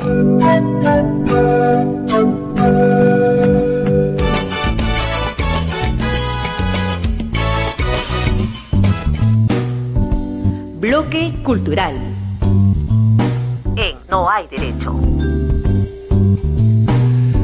Bueno, ustedes se sorprenderán que estemos pasando ahora el bloque cultural cuando normalmente es el jueves la última entrevista, pero nuestro entrevistado no podía ya más allá de este día y además estaba programado para la siguiente hora, pero él ha venido antes. Entonces vamos a comenzar con él. Estamos hablando de Lucho Yohamovich. Le damos la bienvenida. Ernesto. Gracias por estar acá. Gracias por invitarme. A ver, no lo he presentado. A ver, voy a decir que es una persona, primero, que tiene un conjunto de libros realmente, que los he leído, excelentes. Tiene, por ejemplo, uno sobre el ciudadano Fujimori, que hace una historia de Fujimori desde que viene acá la familia, hasta antes en Japón, hasta que gana las elecciones. Tiene sobre Montesinos, ¿no es cierto? Tiene una serie de crónicas que publica ahora en Caretas. Tiene textos sobre ficción, ¿no es cierto? Entonces voy a tener que hacerte las preguntas un poco que siempre te hacen, pero que me gusta que los oyentes sepan. Que es, cuando te quería presentar también decía, ¿cómo te defines? ¿Cómo te presento, Lucho? Yo escribo, y el que escribe es escritor. En el Perú debemos ser 500,000 de escritores, por lo menos, pero como forma de vida no es muy práctica. Me gano la vida escribiendo también, pero periodismo. Mi verdadera vocación es la literatura, y creo que se puede enfocar el periodismo con un ánimo literario, ¿no? No sé si eso responde que me considero. Claro que sí. Y ahora también se escribes en Facebook, ¿no? Sí, Facebook me parece muy interesante. ¿Por qué? Es una mirada, hay que estudiar Facebook. Yo le he dedicado un año a Facebook, a formar redes, a saber quién es quién.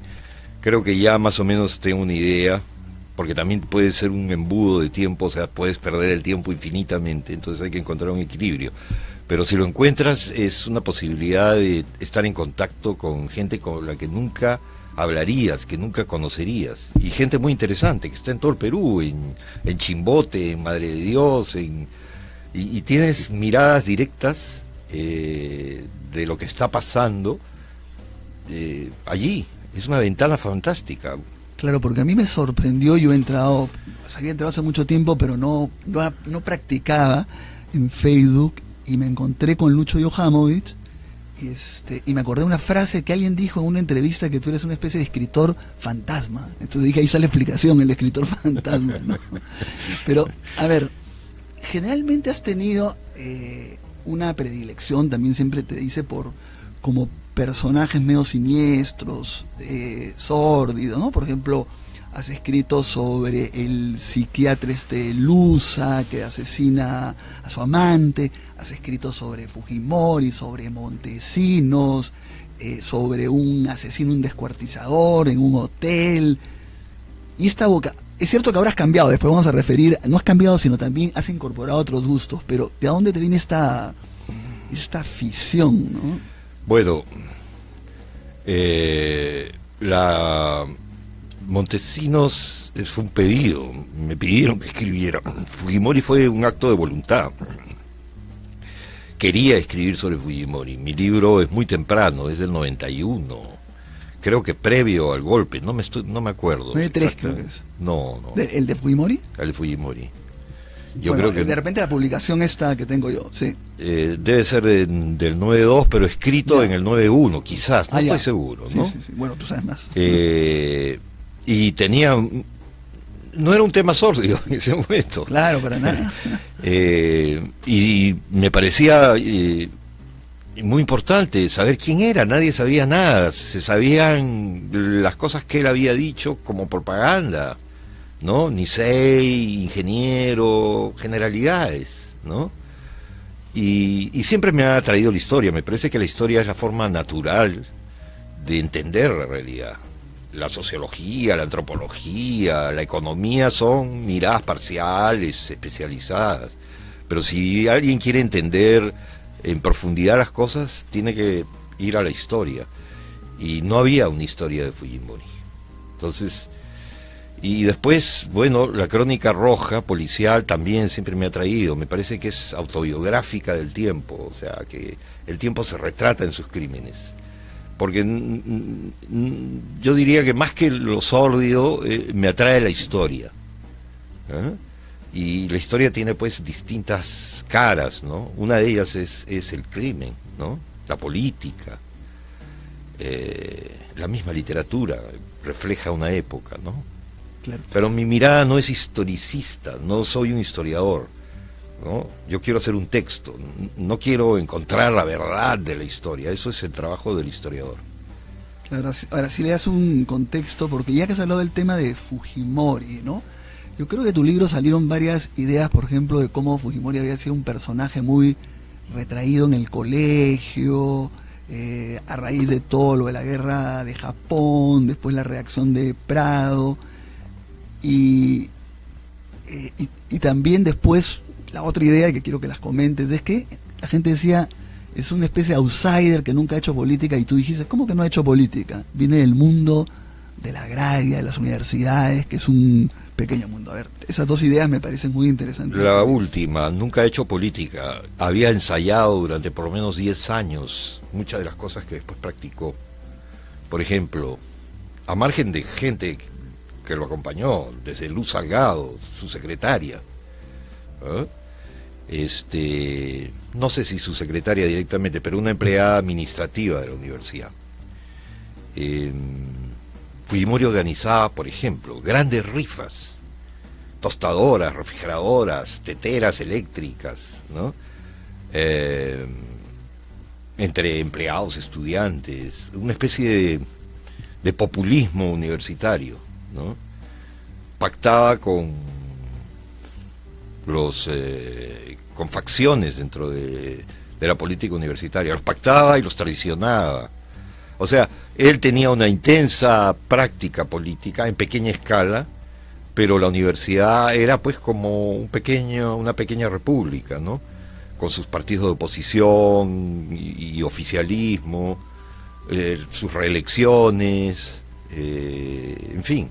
Entonces sí tenía una práctica política. Pero sí, era un personaje... Con metas muy claras, ¿no? Primero ser profesor de matemáticas, después vicerrector, después rector. Sí, con fracasos, ¿ah? Claro. Fracasos grandes, desmoralizaciones. A ver, uno que... Lo traicionan, quiere ser, creo, decano de su facultad y lo traicionan, le ofrecen votos que después no cumple, y eso, ¿no? Es muy típico del mundo universitario, sobre todo de estos puestos que se quieren adquirir, ¿no? A mí, bueno, y lo que estábamos también diciendo de esta cuestión de lo retraído, que era cómo se había vinculado entre que era japonés y a la vez había sufrido una serie de cosas de acá, ¿no? Tú escribes una escena que está él mirando desde el interior de su casa. Bueno, Fujimori nace en el 38, es decir, 2 años antes del comienzo de la Segunda Guerra Mundial. Cuando termina la guerra, él es un niño de 7 años. Hoy es un poco difícil comprender el mundo de 1946, 47, pero consideremos eso, ¿no? El hijo de un japonés, de un país derrotado, bombardeado por la bomba atómica, una prensa horrible, una política nacional e internacional también, muy injusta con el éxodo japonés. Habían japoneses, por supuesto, en el Perú, en Brasil, en Estados Unidos, habían sido considerados enemigos. Es decir, complicado nacer en ese momento, ¿no? Y sin embargo tuvo suerte, porque si hubiera nacido una generación atrás, nunca habría llegado a ser presidente. No tenían, por ejemplo, no tenían contacto con la educación pública.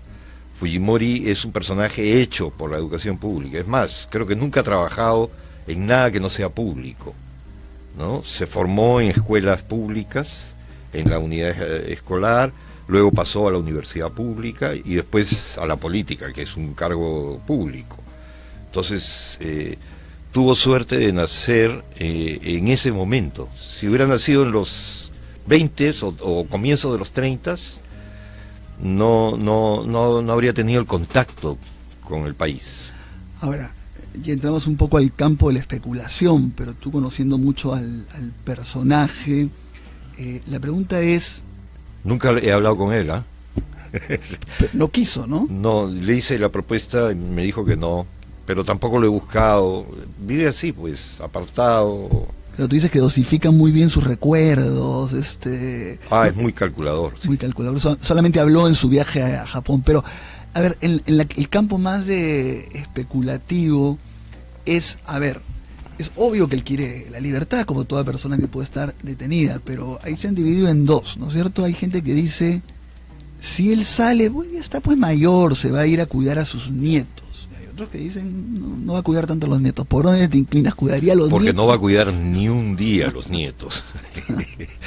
Pero si está preso y está haciendo política, ¿cómo vamos a poner en duda que en libertad va a seguir haciendo política? Otra cosa es ser candidato directamente, no se lo recomendaría, ¿no? Creo que además después de PPK ya va a haber un criticismo muy grande a elegir personas de edad, porque es natural, hay un compás, un vaivén, pero que él salga a actuar en política no me cabe ninguna duda. Pero descartas, porque yo no lo descarto tanto que él diga el motor entre la venganza, la vuelta, quien gana en el fujimorismo porque tiene el nombre de Fujimori. ¿Están seguros que él, si es que no está pues pésimo y todo, no va a querer ser candidato incluso? Podría ser, esto que estoy diciendo es una opinión, pero podría ser. Fujimori pero que va a hacer política de todas maneras. Sí, eso sí, pero incluso podría ser candidato, ¿no? Nos ha demostrado muchas veces, que hace lo inesperado, ¿no? Y lo inadecuado también. Pero incluso eso es impresionante, le ganó a Vargas Llosa y a Pérez de Cuellar. Sí. Ahora, y cómo ves que haya tomado partido? ¿Tú crees realmente que Keiko no quiere sacarlo y Kenji sí, y que por eso él toma partido abiertamente por Kenji, y que ya haya decidido ya Keiko no, y de repente si yo no soy candidato podría ser mi hijo Kenji, mi Delfín, al que quiere tanto, además son creídos toda la vida, ¿no? Sí. Bueno, ya eso es meternos en la cabeza de alguien, ¿no? Y eso siempre es peligroso y complicado. ¿En tu libro te has metido un poco en la cabeza? No, yo he contado su historia, sus hechos, y he sacado algunas conclusiones, pero la moneda está en el aire, ¿no? Yo creo que hay muchas cosas que nadie sabe, ni ellos, ni los actores. Todo es posible, nada es posible. No sé qué pero que se le revele una hija para una... Creo que ahí la cosa es más complicada, que no es la posición tan sencilla de uno a favor y el otro en contra. Me da esa impresión, ¿no? La hija tiene más cartas en la mano y tiene más responsabilidades. El otro es un tiro al aire que puede decir cualquier cosa y reacomodarse. No sé, todas estas cosas se están jugando, ¿no? Ya, y en cuanto a Montesinos, ¿no? Porque yo, en lo que has escrito sobre Fujimori, claro, tomas tu distancia, no tomas posición, pero como que no te veo tampoco tan duro con él, ¿no? Como correspondía. Tu libro no es hacer una evaluación crítica o no, además estábamos... No trata del gobierno. No, para nada, es hasta cuando ganan las elecciones. Sí, ¿no? incluso yo he sentido simpatía por el inmigrante, el hijo del inmigrante. Me parece que hay momentos muy interesantes en su vida. Definitivamente. ¿No? Pero no trata del gobierno. No, es hasta que gana las elecciones. Pero en cambio, claro, frente a Montesinos es una cosa completamente diferente porque sí se ve, yo te diría hasta como repulsión, ¿no? El personaje, sí. ¿No? Sí, Montesinos es repulsivo. Es debe ser una persona muy desagradable, humanamente desagradable, empobrecedor. Yo terminé ese libro francamente asqueado. Y creo que se nota en el libro. Hay algo putrefacto, para decirlo directamente, ¿no? En su alma. Pero para volver al tema anterior, ¿por qué Fujimori lo buscó? ¿Por qué fue su gran aliado? Fujimori en 1990 podía levantar el teléfono y llamar a gobernar con él a quien quisiera, literalmente, excepto Vargas Llosa, probablemente porque ya le había ganado, ¿no? Es más, la mitad de la gente que estuvo con Vargas Llosa se pasó al fujimorismo. Entonces, ¿por qué? Si tenía todo el país para elegir, buscó a los peores. Esa es una cosa que yo nunca he encontrado sentido. Porque en el caso de Fujimori, tiene méritos personales, es un tipo con ciertos talentos. No tenía una trayectoria semejante, ni mucho menos a la de Montesinos. Entonces, ¿por qué buscó a uno de los peores como su gran aliado? Es una cosa que no tiene explicación para mí. Creo un poco porque, acuérdate que había todo este tema de los impuestos, que se la resolvió, le fue planteando algunas propuestas como, no sé, el Grupo Colina, pero en fin, el autogolpe. El autogolpe. Bueno, ¿no? Todo eso, pero son Pero de hecho que estuvieron muy juntos todo el gobierno. Bueno, es que lo hemos olvidado, ya la gente cree que no fue así. Bueno, por favor, acuérdate que la mayoría del oficialismo y mucha gente agarra y dice, una cosa es Fujimori y otra cosa es Montesinos. Él no se daba cuenta de nada, acuérdate que es absurdo, ¿no? Es absurdo. Los que tienen, no sé, 30 años, ¿lo recordarán o no? ¿O ya no lo recuerdan? Bueno, pero deben haber escuchado, pero la gente que se estoy hablando es, por ejemplo, gente tipo Luz Salgado. Bueno, ¿no? Pues, claro. Es como decir soy inocente y tira el arma para atrás, ¿no? El arma humeante. No, eso no es razonable, ¿no? Claro. Eran los hermanos siameses, recuérdalo. Por supuesto. No, yo estoy totalmente de acuerdo contigo, pero cuando cae uno, cae el otro. No podían vivir el uno sin el otro, ¿no? Claro, lo que pasa es que hasta ahora es ese debate que para mí y para ti no tiene sentido, para otros lo plantean ahora, pero Montesinos también brillante, ¿o no? Astuto, brillante socialmente, no intelectualmente, sí. No. Claro. Brillante para conectar con la gente, para decir la palabra adecuada, para ver con rapidez las debilidades del otro, ese tipo de astucias, ¿no? Pero no generar psicosociales. Pero eso también era un aparato. Claro, ahí habían gentes que pensaban por él, ¿no? Pero él los convocaba, hacía toda una estructura, ¿no? Sí, en los diarios hasta Chicha. Cierto punto. Bueno, los diarios Chicha. Pero era astuto, sí. como la nata de la leche. O sea, es lo que está ahí en la superficie. Solo tienes que pasar la cuchara y lo recoges, ¿no?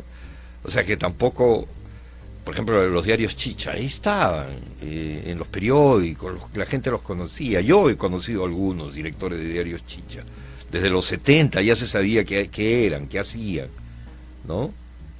Ese tipo de habilidades son las de Montesinos. Claro, como tú dices, además, yo creo, había leído algunos expedientes de cómo se acercaba a la gente que tenía deudas económicas, ¿no? En ese momento que estaba mal, le ofrecía algo, ¿no? Porque los había pues muy vulnerable, entonces le ofrecía plata a cambio de, ¿no? Entonces era como lo que tú dices de identificar a las personas como todo tiene su precio, ¿no? Era una frase de él es, sí. nadie resiste un cañonazo de $10.000. Iba cambiando la cifra, ¿no? Según la resistencia del cañoneado. Pero sí, él percibió muchas de nuestras debilidades y las utilizó, ¿no? Y habiendo sido estos siameses, ¿tú crees que en algún momento, también es muy especulativo, pero yo recuerdo la primera vez que se vieron, que Montesinos lo saludó con una reverencia, Fujimori, podrían volver a... Bueno, el problema de esto es que nos olvidamos de lo obvio, y lo que está frente a nuestros ojos nos lo vuelven a contar y creemos que ese nuevo cuento es lo que es la verdad. Pero la estricta realidad y demostrable es que hoy en día Fujimori y Montesinos guardan una serie de complicidades, de silencios, de historias que no quieren contar, que los dos silencian, porque resultaría muy incriminador, pero hasta hoy son cómplices. Esa es la verdad. Si los sentáramos y los obligáramos con pentotal o no sé con qué, con la droga de la verdad, a que nos digan todo, nos quedaríamos abrumados. Han estado 10 años, día tras día, complotando, o escuchando grabaciones, día a día. ¿Te imaginas la montaña de hechos y de episodios que se guardan en silencio uno al otro? Una montaña. O sea, son cómplices hoy. Por supuesto. Ahora, creo que también te han hecho la pregunta, pero ya, década del 90, Fujimori, Montesinos y Abimael Guzmán. Primero, una protesta. Toda la información sobre Abimael Guzmán está embargada. Por ejemplo, las entrevistas que Montesinos le hizo en el Frontón, las discusiones pseudo-ideológicas, todos los acuerdos para llegar al acuerdo de paz, ¿no? Todo eso está embargado. Fujimori las utilizaba publicitariamente. Cada fecha, aniversario, nos enterábamos de un conchito más, de un datito más, y la televisión al unísono nos bombardeaba ese día. Ya no se hace eso, ahora simplemente se ha encarpetado y guardado, ¿no? Me parece muy mal ¿Quién eso. es? No sé, Basombrío, ¿quién será el que tiene responsabilidad sobre eso, no? O sea, abran, pues, este señor ha hecho cosas muy graves, tenemos que conocerlo, tenemos que saber qué pasó, la prensa no tiene acceso a él. Bueno, él puede decir no quiero hablar y está en su derecho, ¿no? Pero sí hay material escrito que simplemente no está, no es de acceso público, y eso está muy mal. O sea, me interesaría trabajar sobre Abimael, que ya con eso serían los 3 jinetes del apocalipsis, ¿no? Los 3 archicriminales políticos de los 90, ¿no? La peor década, yo creo que desde la guerra con Chile, ¿no? ¿Te parece la peor década de los 90? Probablemente, sí, ¿no? Sí. Y también la falta de escrúpulos los unió, ¿no? Bueno, no. Sí, claro. Porque pero también... ¿qué escrúpulo le vas a pedir a Guzmán, por ejemplo? O sea, Guzmán está más allá de cualquier escrúpulo, ¿no? Montesinos también, digamos. Ahora caen todos como por videos, ¿no? Date cuenta cómo es posible que Guzmán, que era clandestino, no se sabía nada de él, si estaba vivo, estaba muerto, se filmara, ¿no es cierto? Con todo el comité central. Montesinos filmaba toda la... Es extraño, ¿no? Creo que hemos cambiado un poco, pero que en los 90 todavía había una especie de ánimo naif, de ingenuidad. Ya con el celular y ahora todo el mundo se graba al otro, entonces ya nos hemos vuelto muy avesados, pero creo que en ese momento no se consideraba era como, no sé, hubo una época en que la gente compraba cocaína en las farmacias, no se consideraba peligroso. Lucho, un ratito que me había olvidado de leer la pregunta es: ¿qué medidas debería adoptar el gobierno ante la huelga de médicos y la anunciada paralización de enfermeras para el 7 de agosto?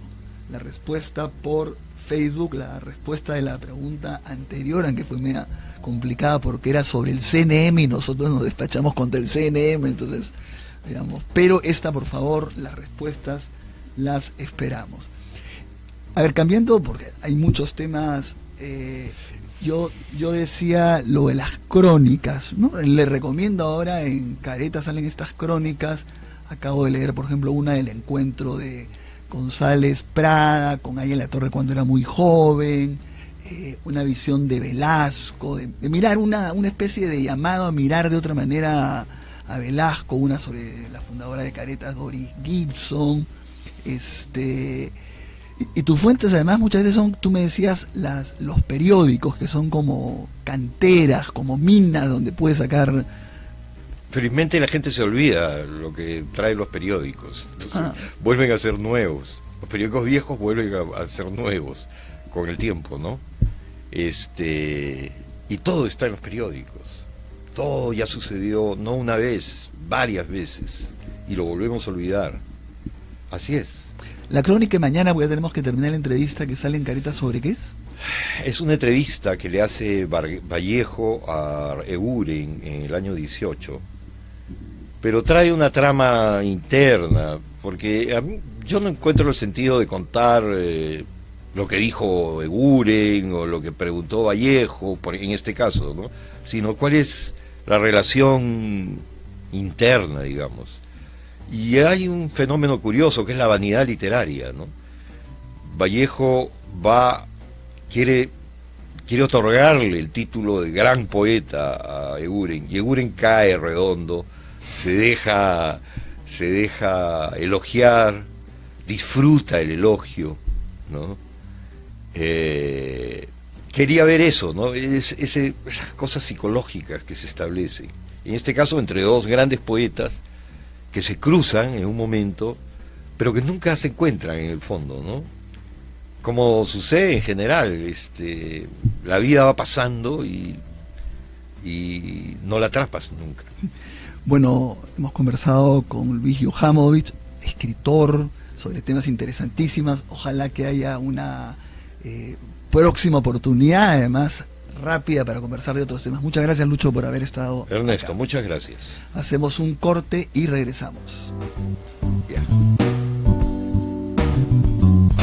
Que no te cuenten cuentos, el Diario 1 te cuenta la verdad. Compra el Diario 1, el diario oficial de la realidad peruana.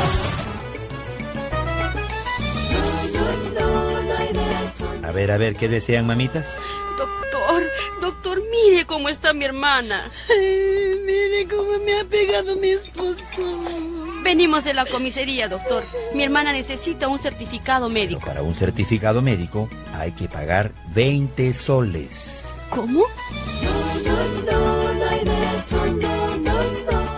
Según la ley de violencia familiar, los certificados médicos en casos de violencia familiar son gratuitos. No te dejes sorprender por los médicos o el personal de la posta. Porque no hay derecho.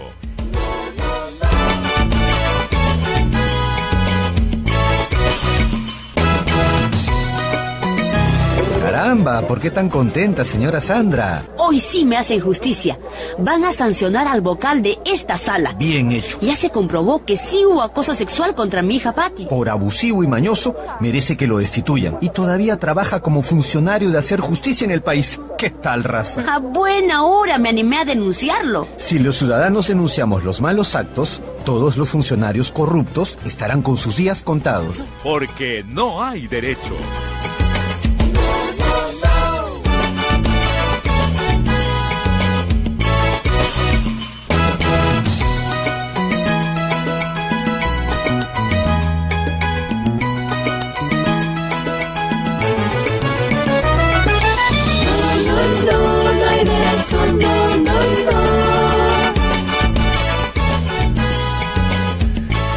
Bueno, realmente interesante la entrevista con Lucho Johamovich, todo un escritor considerado con una variedad, y hemos podido hablar sobre sus libros. Yo me acuerdo sobre del Ciudadano Fujimori. Sí, del descuartizador. Sí. Que sacó Bueno, he escrito mucho y llamado sobre dónde pueden adquirir el libro de Fujimori Ciudadano, el Ciudadano Fujimori. y se ha agotado. Entonces, pero va a haber una reedición a pedido de numerosas peticiones, como se dice, ¿no? Por numerosas peticiones. Entonces hay que estar atentos, y mientras tanto se pueden leer las crónicas que él publica todos los jueves en la revista Caretas. Bueno, ahora estamos también con una entrevista sumamente importante, que es a Roberto Rodríguez Rabanal. Él es sociólogo y actualmente se desempeña como el presidente del Consejo Nacional de Decanos de los Colegios Profesionales del Perú. Es decir, hay una serie de colegios profesionales, ahora le vamos a preguntar, y él es el presidente de estos colegios profesionales, y vamos a hablar sobre varios temas, entre ellos lo de la huelga y el CNM. Buenos días, Roberto, muchas gracias por estar acá. No, Ernesto, muy buenos días. Solamente rápidamente, ¿cuántos colegios profesionales son y cuántos más o menos agrupan de personas, para que se ubique? Somos 34 colegios profesionales. Si sumamos la cantidad de miembros de cada uno de ellos, estamos hablando de aproximadamente 1,5 millones. Hay los colegios con un número mayor, más institucionalizado, como ingenieros, que tienen más de 200,000, o el caso de profesores, que más allá de circunstancias institucionales agrupa una cantidad similar, ¿no? Enfermeras también, ¿no? Enfermeras, que ahora tienen una cantidad igual o mayor que médicos inclusive, ¿no? Que está abogados en los distintos lados, hasta los que tienen una menor cantidad, tipo físicos, matemáticos, estadísticos, ¿no? Pero que refleja la presencia de diversas disciplinas, de la ciencia de la salud, de la ingeniería, de las ciencias humanas, de las ciencias sociales, y sobre la base de eso tenemos un espacio que es la Asamblea, el Consejo Nacional de Decanos, y también estamos con un criterio que estamos poniendo el énfasis, es de descentralización, la existencia de los consejos regionales de decanos. Y quiero poner un ejemplo muy significativo, ¿no? Hace pocas semanas hemos tenido un primer congreso macro regional norte, los profesionales en la reconstrucción, claro, con Tumbes, Piura, Lambayeque y La Libertad, y a Pablo de la Flor y a los gobernadores regionales se le ha planteado un conjunto de iniciativas en relación a políticas públicas, ¿no? A ver, entremos al tema de las huelgas. Hay dos huelgas fundamentales, importantísimas, porque afecta al sector educación. Es, digamos, la huelga de los maestros, y por otro lado están las huelgas de los médicos. Incluso se dice que se viene una de enfermeras, pero quedemos en estas dos primeras. A ver, la primera pregunta es, en términos de reivindicaciones, ¿no? Porque hay entre incrementos salariales y otras frente al sector. ¿Tú dónde te inclinas? ¿Son exageradas? ¿Tienes razón? ¿Hay algunas buenas? ¿Hay políticas? ¿No hay políticas? ¿Cuál es los colegios profesionales, qué opinan de estas huelgas en cuanto al fondo del asunto primero? Hay varios aspectos. El primero, las demandas, por ejemplo, en el caso de médicos, referidos a las condiciones de trabajo y de atención al paciente, que más que ver la labor de quienes trabajan ahí, es cómo se sirve mejor. Evidentemente que es justo. Nuestro sistema de salud está en una situación calamitosa hace mucho tiempo, además totalmente desarticulado. Por un lado existe el Ministerio de Salud, por otro lado es Salud, Fuerzas Armadas, Fuerzas Policiales, y pareciera que fueran países diferentes.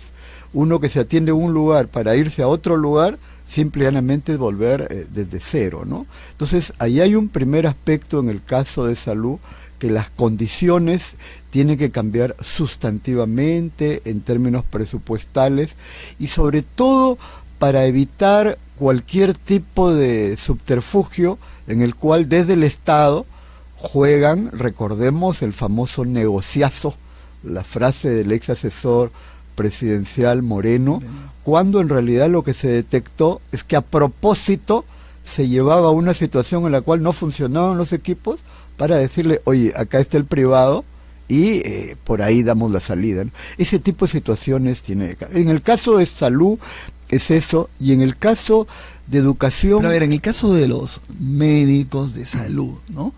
O sea, yo creo que se podría sacar indicadores pésimos, por ejemplo, la deuda del Estado al CIS, todo eso, que es increíble lo que ocurre, ¿no? Pero lo que puede decir la gente de este gobierno, en primer lugar, yo no he creado esa situación, esta es una situación que viene ni siquiera de un mal, es histórica, yo también quiero resolverla, ¿no es cierto? pero no hay los recursos, toma tiempo. Entonces, ¿cómo me hacen una huelga que va a empeorar el asunto y no llegamos más bien a acuerdos viables, prácticos? Porque eso es un poco el razonamiento, lo que transmite el gobierno y lo que un sector de gente dicen. ¿Cómo van a hacer una huelga si agudiza el problema? ¿No es cierto? ¿Por qué mejor no tratar de cooperar todos? ¿Por qué? Ahí hay que buscar un punto de equilibrio, ¿no?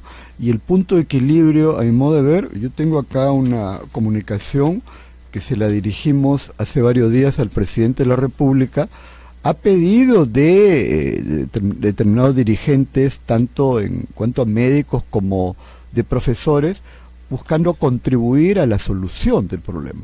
Nosotros no somos un gremio, no somos un sindicato, tampoco somos una organización académica, es una organización representativa en términos deontológicos, éticos, y podemos contribuir a facilitar porque algo conocemos del tema.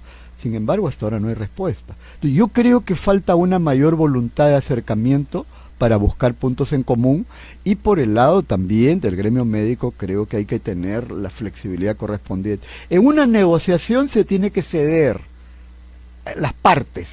El tema es cuál es el punto de equilibrio. Eso significa sentarse con una actitud de buscar llegar a acuerdos. Creo que decir ejemplo, simplemente no pasa nada o amenazar son dos extremos que a nada bueno conducen. ¿El gremio médico, por ejemplo, estaría dispuesto que ustedes ya como organismo que agrupa a todos los colegios profesionales intenten ayudar, intervengan? ¿Sería así? Es por lo menos... Nos lo han manifestado, quiero utilizar la palabra, quiero ser muy cuidadoso, oficiosamente, porque un pedido formal es como el documento que hemos enviado, no ha habido, pero varios nos lo han manifestado, y si ellos lo señalan explícitamente en el acto, nosotros colaboramos, como también en el plano, que bueno, más adelante lo veremos, de los SUTES para buscar una solución, ¿no? Porque la mejor arma de solución de los problemas es el diálogo, y el diálogo implica voluntad, implica actitud, implica flexibilidad y escucharnos mutuamente. Sin eso simplemente podemos llegar a un callejón sin salida que sería peligroso. Hay que buscar puentes que evidentemente están rotos ahora, y si el Consejo Nacional de Decanos de los Colegios Profesionales del Perú, que hemos visto que agrupan a un montón de gente, podría ayudar. Es más, en la reunión del 21 de julio, que coincidió en el día de la asunción de cargo del Consejo de Decanos, en la reunión del Acuerdo Nacional, con Fernando Zavala presente, con la ministra de Educación, en mi intervención aludí al tema. Señalé, y eso que todavía no nos lo habían planteado de manera más precisa sectores del magisterio o de los médicos, y en ese sentido lo reafirmo ahora, ¿no? O sea, creo que es parte de nuestro deber, además, no estamos pidiendo, y creo que todas esas cosas se pueden tratar con la mayor discreción. Claro. Hacer una laraca no ayuda, con discreción contribuimos a dar soluciones con eficacia. Claro. Ahora, esto que ha pasado en Yurimaguas, de la muerte de este menor de edad, de este niño, ¿qué se dice? Que, por lo menos eso es lo que informan, que en realidad estaban los médicos que lo podían atender, pero el personal administrativo que había acatado la huelga no permitió que entraran. ¿Tienes información? ¿Sabes de eso? Yo he conversado con un par de personas, no conozco el detalle, claro, pero eso no puedo ser ligero, pero sí me queda claro algo, ¿no? Ahí ha habido, por decirlo menos, negligencia. Y creo que la respuesta no puede limitarse a decir, yo no fui, fue el otro, sino que se investigue en lo inmediato. Y los grados de responsabilidad que pudieran encontrarse, creo que tienen que procesarse en el marco de la ley. Ese tipo de situaciones es condenable, y ahí no puede haber medias tintas, ¿no? Y tampoco la respuesta del Gran Bonetón, equivalente a lo de San Cristóbal, donde la primera reacción, tanto de la Municipalidad del Rímac como la Municipalidad de Lima, no fui, tú fuiste. Eso hay que desterrar. Uno asume su responsabilidad, y si hay dudas sobre mí, investíguenme. Eso es elemental, como una cuestión a modo de principio y también de procedimiento. Ahora, y los propios dirigentes tienen que tomar las medidas del caso. Yo conozco el derecho de huelga y es obligación, cuando es un servicio esencial, de tomar una serie de medidas. Y cuando ¿no? está por delante el derecho a la vida, ¿no? Yo creo que eso es lo fundamental. Ahí, repito, no puede haber ambigüedades. Y ese tema tiene que encararse con mucha Ahora, tanto en fuerza. relación a... Más es cierto que en los maestros se habla de presencia del Movadef, de Sendero Luminoso, que en realidad es una radicalización con otros objetivos. ¿Qué información hay? Hay dos aspectos. El primero, justo en la reunión del Acuerdo Nacional yo también intervine sobre ese tema y alerté sobre una situación. Creo que es un error de enfoque, de criterio, atribuirle al Movadef que está dirigiendo esta huelga, porque sería decirle que dirigen importantes sectores sociales, porque además ya no solo el tema del Cusco, sino paradójicamente en los últimos días la huelga se está reanudando, por llamar de alguna manera, o donde no la hubo, está empezando, y ahí hay que cortar por lo sano en términos de iniciativa de diálogo. La información que tengo es que dentro del conjunto hay personas del Movadef o vinculadas al Movadef que lo hay, pero que en nombre de eso tratar de deslegitimar una justa protesta social y peor aún decir que están dirigiendo, eso no solo que no corresponde a la realidad, sino que es un error. Yo creo que hay que separar la paja del grano y con iniciativa y con un análisis de actores sociales que tiene que ser muy concreto, que no es un tema de escritorio. Bueno, hay que identificar y buscar los diálogos puntuales en una u otra región. Hay un tema legal, el Ministerio de Educación no puede dialogar formalmente con un gremio no nacional, pero más allá de las formalidades, hay formas creativas de tender puentes para buscar soluciones, porque si no, va a haber un entrampe y la discusión es qué cosa es primero, el huevo o la gallina. Rapidísimo, a ver, el Consejo Nacional de la Magistratura, porque los colegios profesionales tienen a 2 representantes en el Consejo Nacional de la Magistratura que los perdería. Rápidamente, Roberto, por favor. Digamos, tipo telegrama antiguo. Uno, el planteamiento sobre el Consejo Nacional de la Magistratura tiene que ubicarse dentro de una reforma integral del sistema de administración de justicia. No puede ser algo aislado. Segundo, el proyecto de ley expuesto en el marco del mensaje presidencial deja de lado a la sociedad civil y en la práctica desnaturaliza el sentido de un Consejo Nacional de la Magistratura. Tercero, llevaría a una concentración de poder y a una injerencia política, y ojalá que no sea una nueva repartija entre la representación del gobierno y de la mayoría congresal. Pero cuarto, tiene que haber una reforma del propio Consejo Nacional de la Magistratura, porque el que viene funcionando no está a la altura de las circunstancias vinculadas al tema de justicia, que no es un tema exclusivamente jurídico, sino es un tema ciudadano y humano. Nos afecta a los colegios profesionales en la representación. Creo que debemos reivindicar la continuidad, pero con una exigencia de valla más alta para los postulantes y los que asuman esto. No queremos sentir la vergüenza que sucedió con un señor vinculado a tráfico de títulos de acoso sexual, fuera miembro. Eso tiene que cambiar. No podemos, y nosotros para ello, culmino, este viernes tenemos una asamblea extraordinaria de la Asamblea de Decanos, donde emitiremos un pronunciamiento institucional en los términos señalados. Muchas gracias, Roberto, por esta entrevista. Bueno, hemos terminado, hemos conversado sobre las huelgas. Muchas veces no se habla sobre este tema que es tan importante, ¿no? Quiero despedirme, conmigo será hasta mañana, va a venir también Gustavo Urriti, que tengan un buen día. Este programa es presentado por Mediacorp.pe.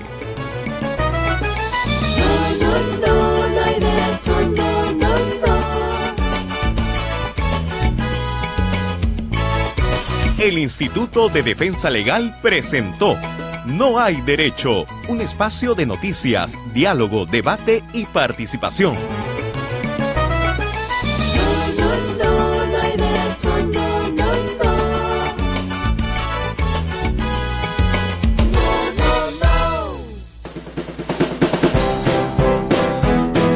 Curiosidades.